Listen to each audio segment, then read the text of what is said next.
Halo Bapak Ibu dan teman-teman semua, selamat datang lagi di channel saya dengan saya Garvin Dwi, psikolog dan juga praktisi pengembangan diri. Jadi di video hari ini sesuai dengan judulnya ya, kita akan bahas tentang punya anak atau tidak, sebuah perspektif dari psikologi. Jadi topik ini saya angkat karena memang saya lihat di sosmed lagi banyak banget nih obrolan atau perdebatan pro kontra tentang mau punya anak atau tidak, ya tentang child free atau tidak. Ya, jadi child free itu kayaknya belakangan lagi banyak dibahas ya. Padahal sebenarnya saya udah dengar istilah ini kayaknya dari belasan tahun yang lalu. Kayaknya sih child free itu bukan sebuah istilah yang baru-baru amat. Cuma mungkin karena belasan tahun yang lalu internet belum seperti sekarang, orang belum punya akses internet yang semudah seperti saat ini. Jadi dulu kalau ada isu-isu seperti child free nggak gampang keangkat. Ya sekarang kayaknya udah banyak banget yang bahas ya. Saya ingat banget soalnya dengar istilah child free ini belasan tahun yang lalu dan saya pikir ya itu hanya salah satu pandangan seseorang, pilihan hidup seseorang kan, mau menikah tapi tidak punya anak. Nah, karena belakangan tentang child free ini semakin muncul banyak pro kontra, semakin muncul banyak perdebatan ya, bagusnya punya anak atau enggak. Nah, saya juga ingin ikutan bahas. Tapi dari perspektif keilmuan saya, yaitu psikologi. Kira-kira lebih baik punya anak atau tidak sih? Nah, silakan diikuti videonya, tonton sampai habis, karena di akhir akan ada simpulan dari saya. Kita mulai.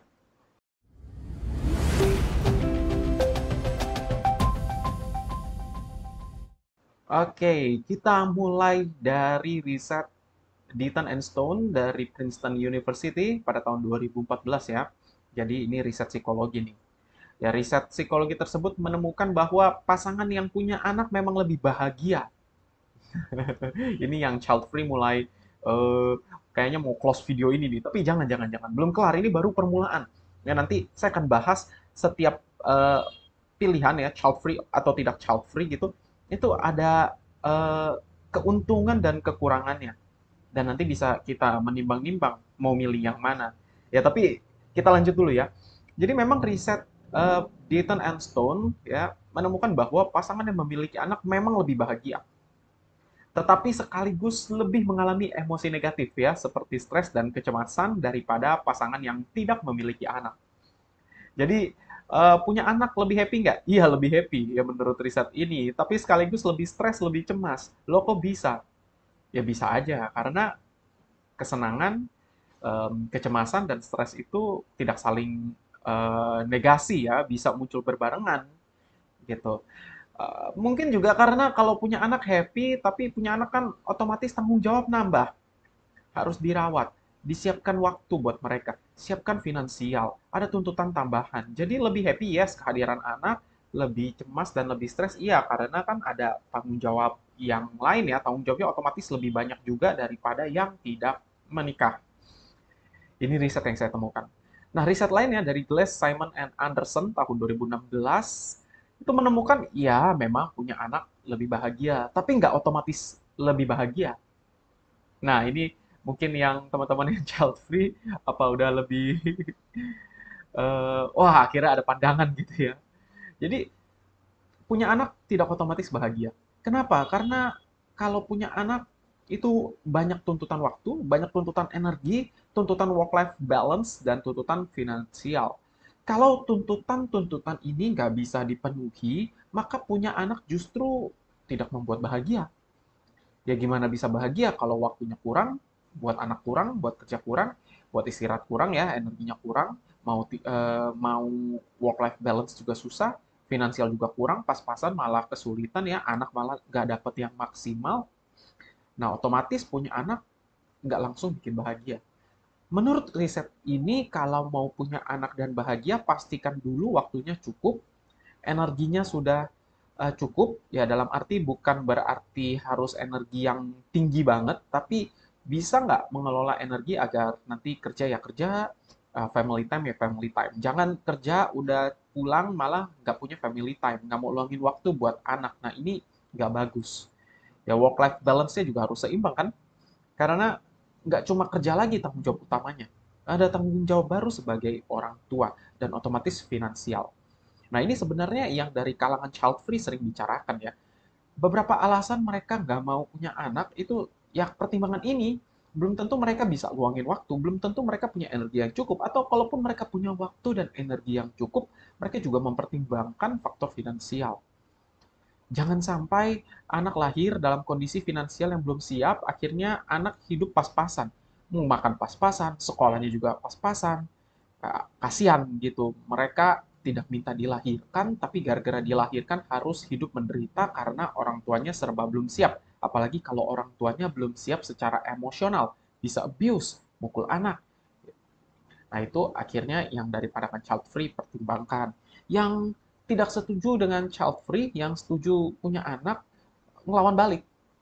Ya nanti tua gimana? Ada yang rawat atau enggak? Ya, lagi-lagi ya, saya nggak bilang salah satu lebih baik, tapi menurut saya kalau punya anak tujuannya biar anak mau merawat kita pas tua, ya anak dianggap sebagai investasi juga bukan pandangan yang baik gitu. Itu investasi yang bahaya, kasihan anaknya ya dilahirkan sebagai investasi. Tapi saya nggak bilang child free lebih baik, saya nggak bilang child free lebih buruk, saya nggak bilang punya anak lebih baik, saya nggak bilang punya anak lebih buruk, karena tujuan saya di sini bukan memberikan opini saya, tapi di sini saya mau memaparkan beberapa fakta-fakta riset psikologis tertentu. Dan sampai sejauh ini kita udah dapat dua fakta. Yang pertama, punya anak memang lebih bahagia, tapi juga lebih stres. Yang kedua, punya anak akan membuat kita bahagia kalau waktu, energi, work-life balance, dan finansial bisa kita kelola dengan baik. Kalau nggak bisa, bahaya. Oke? Nah, kita lihat lagi riset selanjutnya. Nah, ini yang menarik. Kan perdebatannya punya anak lebih bahagia atau enggak kan?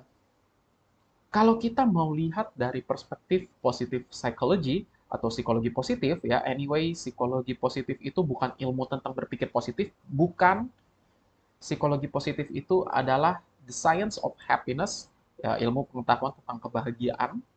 Nah, ya sesuai dengan namanya ya, the science of happiness, psikologi positif itu membicarakan tentang bagaimana sih menjalani hidup dengan baik dan membuat kita bahagia. Dan yang bikin bahagia itu ada 5 faktor. Yang pertama, emosi positif ya. Kalau mau bahagia ya kita tentu harus lebih punya banyak emosi positif daripada emosi negatif. Nggak mungkin kita bahagia kalau setiap hari stres, cemas, gelisah. Walaupun stres itu manusiawi, tapi kita perlu emosi positif yang lebih banyak. Yang kedua, kita juga harus bisa menikmati aktivitas yang kita lakukan, baik itu dalam konteks pekerjaan atau maupun personal life ya, engagement.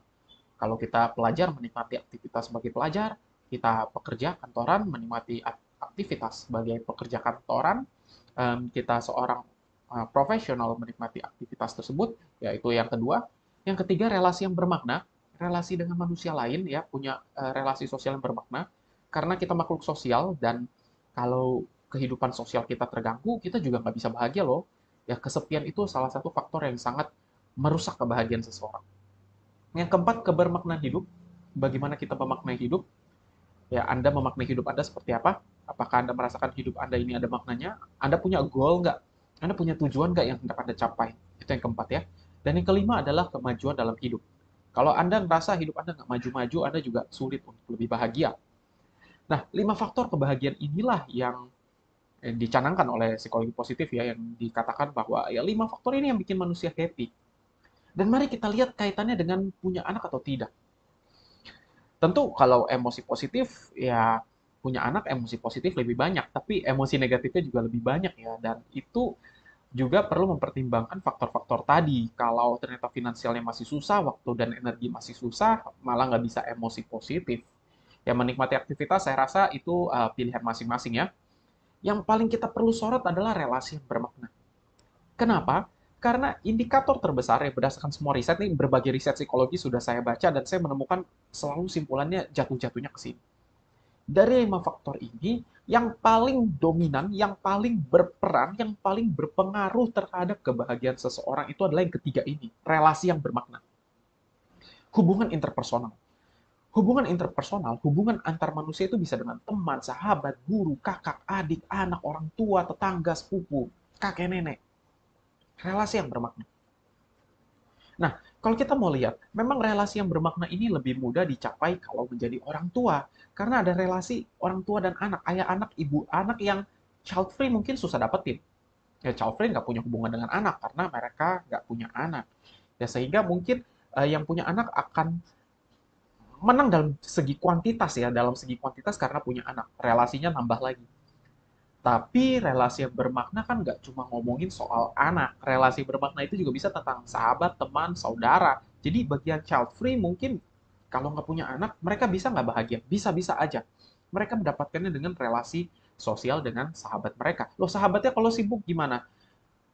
Saya punya beberapa kenalan yang child free ya dan umurnya sudah cukup senior. Mereka ternyata ada aja tuh temen-temennya nggak sekesepian yang dibayangkan. Nah, terus gimana dong? Jadi child free atau enggak? Saya selalu kembali ke penyimpulan masing-masing. Bapak Ibu teman-teman, child free atau tidak itu kalau mau kita lihat nih dari riset yang tadi-tadi, itu nggak ada yang lebih baik, nggak ada yang lebih buruk. Anda mau punya anak lebih bahagia nggak? Yes, tapi nggak ada jaminan. Karena kalau Anda waktu, energi, dan finansialnya belum stabil, malah jadi bumerang. Apakah yang nggak punya anak otomatis lebih tidak bahagia? Ya, kita bisa lihat mungkin tingkat kebahagiaannya kalah dengan mereka yang sudah menikah dan punya anak, tapi secara kehidupan mereka lebih stabil. Lebih stabil karena ya tuntutannya tidak sedinamis mereka yang punya anak. Kalau punya anak kan tuntutannya dinamis banget ya. Anak kan bertumbuh terus, berkembang terus. Nah, dari sini kita bisa lihat teman-teman, mana yang lebih baik. Dan saya pernah baca sebuah riset, kebahagiaan sebagai orang tua itu kurvanya membentuk huruf U.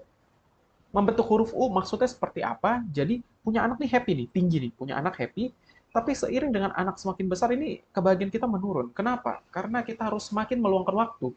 Anak mulai tumbuh besar, anak mau masuk sekolah, ya anak juga ternyata punya hubungan relasi sosial yang harus kita pikirkan, uang jajannya dan lain-lain. Jadi menurun nih seiring dengan anak bertambah usia. Tapi nanti akan naik lagi membentuk huruf U. Titik baliknya adalah ketika anak sudah dewasa dan mapan dan mereka keluar dari rumah, menjalani kehidupan mereka sendiri, di sanalah kebahagiaan orang tua meningkat. Jadi kayak huruf U dengan titik balik ketika anak sudah dewasa.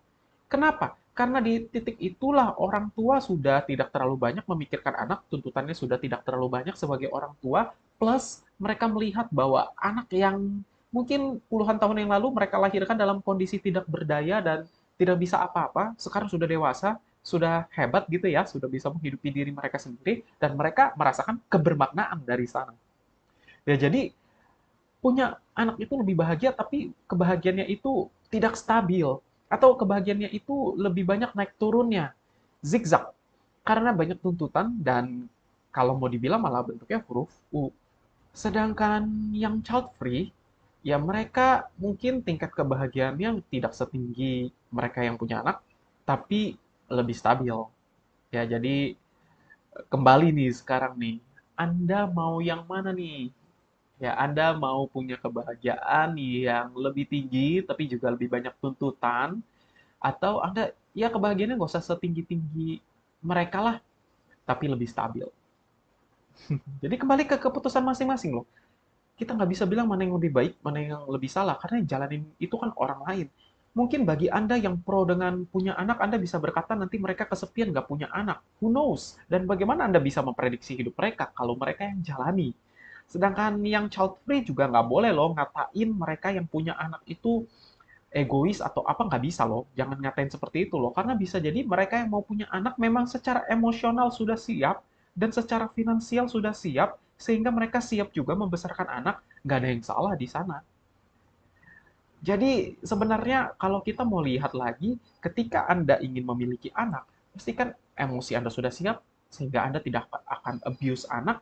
Pastikan finansial Anda sudah siap agar anak Anda punya hidup yang layak, dan Anda juga harus sadar bahwa punya anak itu akan menambah tuntutan. Jangan syok, jangan menyesali itu. Jalani, berikan cinta kepada anak Anda. Maka Anda akan bahagia. Sedangkan jika Anda yang memilih untuk child free, ya maka Anda harus tahu, mungkin Anda akan sedikit mendapatkan kontra dari lingkungan Anda karena di Indonesia masih belum lazim ya, tapi Anda kan yang menjalani kehidupan toh. Anda bisa memilah kan informasi mana yang ingin Anda masukkan ke dalam hati Anda dan tidak toh. Dan juga Anda punya kehidupan yang lebih stabil. Kalau child free itu memang waktunya lebih banyak. Anda bisa lebih banyak waktu untuk menikmati hidup dengan pasangan, dan finansial Anda juga akan otomatis lebih aman, lebih stabil, dan tuntutan Anda tidak sebanyak yang punya anak. Mau yang mana aja. Jadi dua-duanya apakah benar? Yes, bisa jadi. Tergantung Anda perspektif yang mana. Jadi ketika kita punya perbedaan pendapat dengan orang lain, bukan berarti salah satu benar, salah satu salah. Beda pendapat itu nggak harus salah satu benar, salah satu salah. Beda pendapat itu bisa jadi dua-duanya benar dalam konteks ini, atau dua-duanya salah. Kita orang Indonesia harus mulai terbuka dengan pandangan seperti ini ya. Karena kita kayak orang Indonesia hitam putih banget sih. Kalau beda pendapat, salah satu yang benar, salah satu yang salah, padahal kan enggak ya. Bisa jadi dua-duanya benar toh. Kan yang jalanin hidup keduanya. Maksudnya yang jalanin hidup kan masing-masing ya. Dari mana kita bisa menilai orang itu nggak akan bahagia dengan pilihannya, kalau pilihannya aja belum tentu buruk. Dan bisa jadi orang lain memandang kita justru pilihannya yang buruk gitu. Jadi child free atau tidak, saya kembalikan lagi. Karena menurut riset psikologi, perbedaannya nggak signifikan kok. Punya anak atau tidak punya anak, tingkat kebahagiaannya kurang lebih setara. Bedanya yang punya anak kebahagiaannya sedikit lebih tinggi dan tingkat stresnya juga sedikit lebih tinggi karena ada tuntutan. Sedangkan kalau tidak punya anak, memang tingkat stresnya nggak setinggi yang punya anak. Sorry, tingkat kebahagiaannya mungkin nggak setinggi yang punya anak, tapi mereka stresnya juga nggak setinggi itu, lebih stabil. Anda bagaimana, dan kalau mau punya anak atau tidak juga harus mempertimbangkan faktor pasangan ya. Anda nggak bisa paksain pasangan Anda mau punya anak atau enggak, harus kesepakatan berdua. Punya anak atau tidak adalah pilihan, semua dengan konsekuensinya masing-masing. Yang penting Anda sadar konsekuensinya, yang penting Anda sudah diskusi dengan pasangan Anda, dan Anda yang menjalani. Tapi mungkin ada satu pertanyaan lagi. Teman saya ada yang pernah ngomong, tapi Vin, agama saya mewajibkan saya punya agama, gimana dong? Kalau agama Anda memang mewajibkan Anda punya anak, maka itu berarti punya anak pilihan yang terbaik. Karena dengan punya anak lah, Anda bisa menyempurnakan ibadah Anda. Kalau begitu, jalani. Tapi bagi teman-teman yang child free, jangan pernah ngebully orang, jangan pernah ngatain orang, jangan pernah mandang jelek orang yang punya anak karena anjuran agamanya. Kenapa? Karena mereka juga sama dengan Anda, punya hak juga untuk menjalani kehidupannya. Yang child free jangan bully yang punya anak jangan bully yang child free. Dua-duanya benar kok. Yang penting tahu konsekuensinya. Oke, okay? Well, itu aja video dari saya pada kesempatan kali ini. Semoga bermanfaat. Kalau Anda suka, tolong subscribe, karena banyak video yang akan saya buat lagi di channel ini. Jangan lupa like dan share. Siapa tahu banyak orang yang dapat manfaat kalau Anda share video ini. Well, saya Kevin Dwi. Thank you. Dadah.